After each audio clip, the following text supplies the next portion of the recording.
Hello, this is Matt on the Moon Lambo channel, and there's a claim in the article on your screen regarding insufficient XRP liquidity. This one's titled, Almost $9 billion in Bitcoin Transferred, reports Whale Alert. XRP can't do that, Bitcoiner says. That's good times. Can't wait to run through this one. So mostly going to talk about that. I got some tweets from some of the XRP community members and out there, and also an old tweet I want to remind you of from Roger Ver. And I'll wrap up the video with a piece from Daily Hodl that I just think is super duper interesting, and it's titled "Researcher Compares Bitcoin to the Internet in 1988. Says world's leading cryptocurrency is an entire monetary system." But before we go any further, if you would please delicately tap that like button, and if you are a fan of Ripple and XRP, do yourself a favor and subscribe to the Moon Lambo channel. It's perhaps something that you won't regret, but I'm not saying that will be the case. So there you go. Your choice, man. All right, let's dig in. The Twitter account Whale Alert has posted 22 consecutive transactions from one unknown wallet to another that together are worth nearly $9 billion. Each contained around 55,000 Bitcoin. The community is lost in guesses, trying to figure out what is going on here. And you can see here's a string of whale alerts. Look at these things, these aquatic, beautiful, majestic aquatic creature here, moving all this Bitcoin around. Here we go. Whale Alert has spotted that around 1,210, I read that wrong. I knew that was wrong.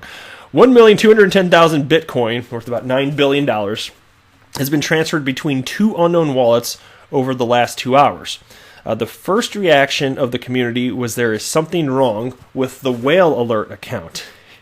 Well, that would make sense. I mean, Bitcoin is not good at doing stuff, so I think that's a fair, gut reaction to that. I think that's pretty reasonable here. I'm just teasing. There's probably some Bitcoin maxi out there that clicked on this video. Is like, that moon that poet.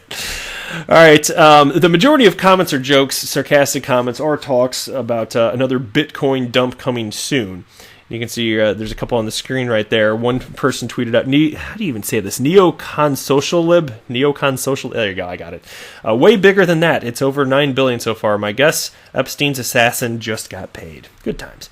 The so-called whales are market players who own a tremendous amount of assets. They are believed to have an ability to manipulate prices by dumping those assets to the market to buy back more of them as soon as the price plummets.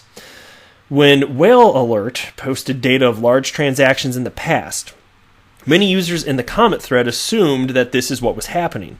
Finally, Whale Alert gave an explanation about the massive transactions. And here you go. It states, these transactions are very likely change transactions. We will reduce the amount of these being shown. Of course, they meant exchange, right?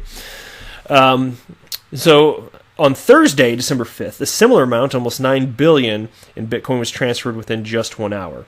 That was called the largest Bitcoin transaction in history.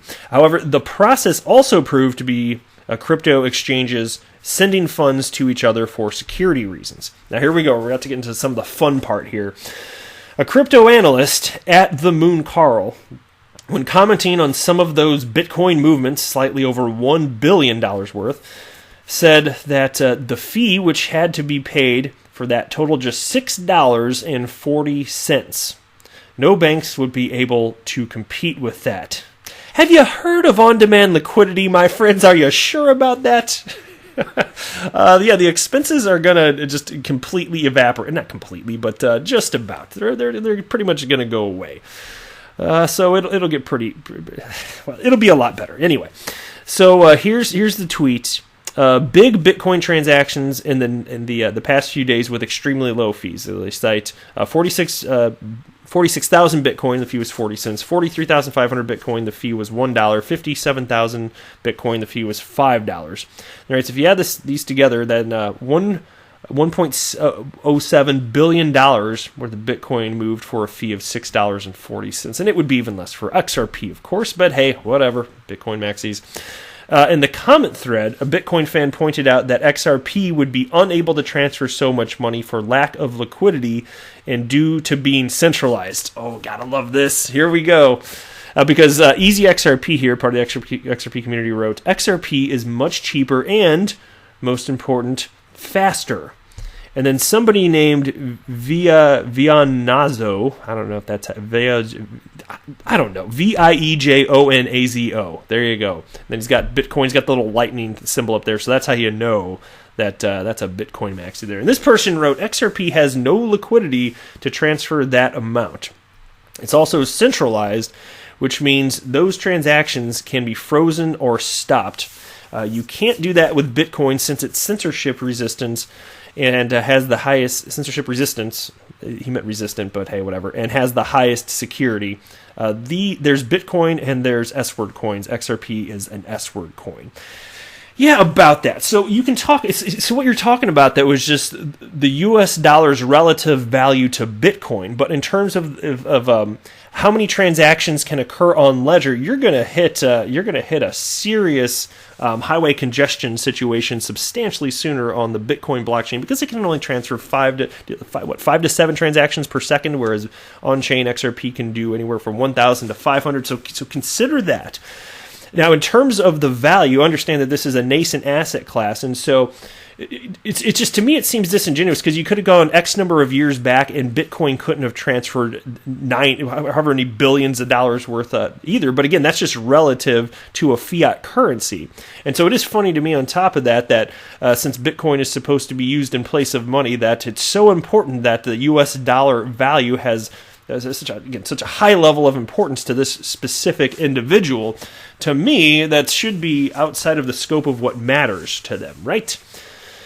It's completely ridiculous. So that's why I just keep saying, if you fast forward, just imagine in the future, because look, crypto's here to stay. I don't know if Bitcoin's going to have staying power because it's not being used for anything other than speculate on exchanges. That's pretty much it. That's almost 100% of its transactions are purely, people panic selling and FOMOing in. That's it, over and over and over and over again for years and years and years, for a decade now.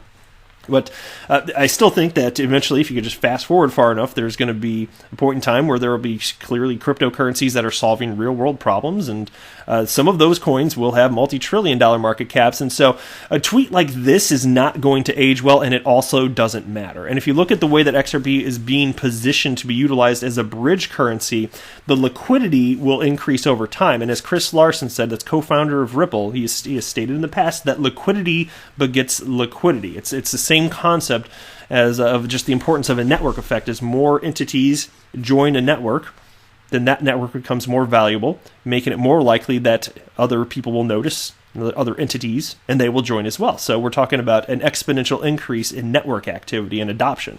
Of course, so that is the plan here. And so just wanting to take a swipe at XRP for the hell of it, it doesn't really make a whole lot of sense to me.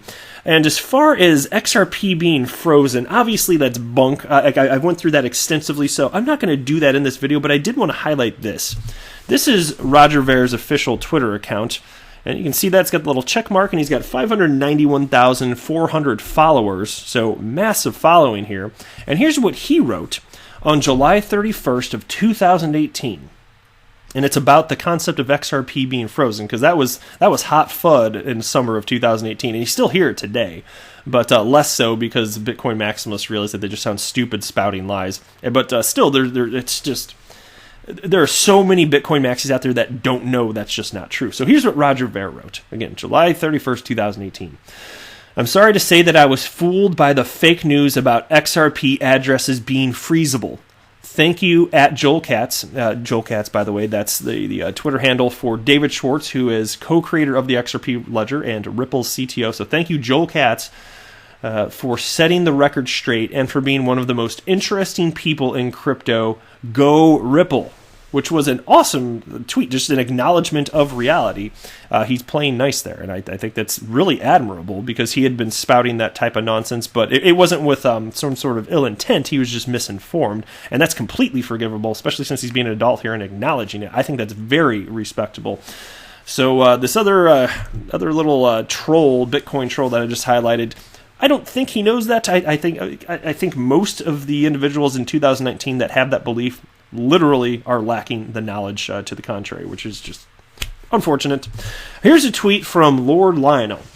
He wrote this: "Wouldn't it be funny if all these people sitting on the sidelines hoping to buy XRP at a cheaper price suddenly moonshot to $10 without even giving them a chance to get back in sub $1.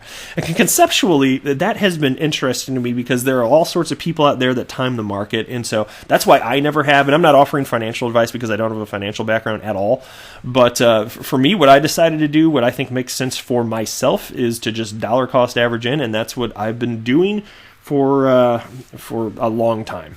Well, I started buying XRP in 2017 towards the tail end of 2017, and at some point I did stop as I saw the market tanking, but I started buying back in at some point in summer of 2018, and I've been buying regularly ever since, just dollar cost average all the way, and I've, as a result of the bear market, I've taken advantage of that, and I've got more XRP than I ever thought I would have been capable of, because I was afraid that I was just about missing the ship when I jumped in November 2017, and I bought XRP and it was around 20 cents, and then as it started ramping up, I thought, oh man, I wish I had found out about this sooner, not realizing how market works. I hadn't done any research on this at all. It was young moon, naive moon Lambo, but learned a lot since then about market cycles, this and that, and emotional buying and selling. And then once I realized all that, I was like, oh, well, I'm going to put my money where my mouth is here, and I'm just going to go ahead and dollar cost average in, which I continue to do. Here's a tweet from Sir Gordon Gekko, who wrote, "If you still hodl XRP, you have made it. It's been a tough journey, but you learned and experienced a brutal market to come on top of. The future is bright, my friends. Blessing to all." And I just thought that was something that probably a lot of us can resonate with right there. And to me, it hasn't really been an emotional strain on me, whatsoever. Once I realized this, and also since I don't buy more than I'm willing to lose anyway. But I understand that when you're playing with your own real money, it's it can be hard to keep emotions at bay for many when you see the price of XRP go down, but I stand by my investment thesis, which is that utility matters and will win the day, and we're going to get there. All right, researcher compares Bitcoin to the internet in 1988, says world's leading cryptocurrency is an entire monetary system. This is a piece from dailyhodl.com. It's more than a technology, or a financial instrument, or a consumer application. Bitcoin is an entire monetary system, according to Lucas Nuzzi, the Director of Technology Research at New York-based Digital Asset Research. Nuzzi maps out over 40 edgy protocols being built on top of Bitcoin, a dynamic network that he says can challenge anyone trying to flaunt the Bitcoin is old technology meme. In a new blog post entitled A Look at Innovation in Bitcoin's Technology Stack, Nuzzi explains why the world's most popular cryptocurrency is still going strong in spite of controversy. Detractors and roller coaster price action. The network is dynamic and it's expanding. At its core, Bitcoin demands ego minimization and a modular approach to innovation, stamping out hubris in politics as it matures into a technologically advanced monetary system. Check out this quote from Nuzzi now. Bitcoin, in its totality, is a constantly evolving suite of protocols. The modular approach to innovation described here is important as it plays a key role in minimizing politicism in the evolution of Bitcoin and protects its fundamental monetary properties. Remember this article the next time someone claims Bitcoin is a static technology. As often pointed out, Bitcoin's modular approach to innovation is analogous to the evolution of the Internet's protocol suite, whereby layers of different protocols specialized in specific functions. Emails were handled by SMTP, files by FTP, web pages by HTTP, user addressing by IP, and packet routing by TCP. Over the years, each of these protocols evolved to provide the full experience you're having this very second. Okay, that's pretty well true. It's just by comparing Bitcoin to that, to me, it just seems to be like not so much a reasonable comparison there. And it really isn't, because think about this even, and I think I only cited this maybe in one other video ever, but if you consider TCP IP, it's the glue of the internet. It's because the internet is a network of networks, right? And there actually was another protocol out there, and I don't remember what it was called, but there was actually a fight back and forth over what was going to win right there, and one did win out over the other. And I don't think that Bitcoin I don't think to comparing even XRP to Bitcoin is a perfect comparison necessarily to that, but I think that it is worth pointing out that not all technologies on these fronts will have staying power. It can be built on top of in any sort of meaningful way. Some of these things are absolutely going to go away. Many of the cryptocurrencies will. And, just considering how technologically inferior Bitcoin is, if it doesn't start to see some real-world adoption and some real second-layer technology and third-layer technology that can actually make it reasonably work, it's not going to be here forever, and it's certainly not in any sort of meaningful way. I mean, maybe for the sake of it, some people will keep some... keep the Bitcoin blockchain running, just kind of like you might put, something in a museum because, hey, it's kind of historically important. I could see something like that, but if it's not functionally going to be able to achieve anything, then it just doesn't make any sense that it would have any sort of staying power here. And so as far as building on top of the blockchain, there just isn't any evidence that it's being adopted in any sort of meaningful way. But then you look at XRP, and it legitimately is. And so that's why when I'm trying to figure out where I want to put my money, if I'm going to invest in cryptocurrency, and again, it's not financial advice, period, but I know what the answer is for me, and it's where the real utility is taking place. And so for me, of course, it has to be XRP. But anyway, that's it for this video, and thank you so much for stopping by. I am not a financial advisor. Do not buy or sell anything, because if anything I say or write, that would be a very, very, very bad idea. Until next time, to the moon, Lambo!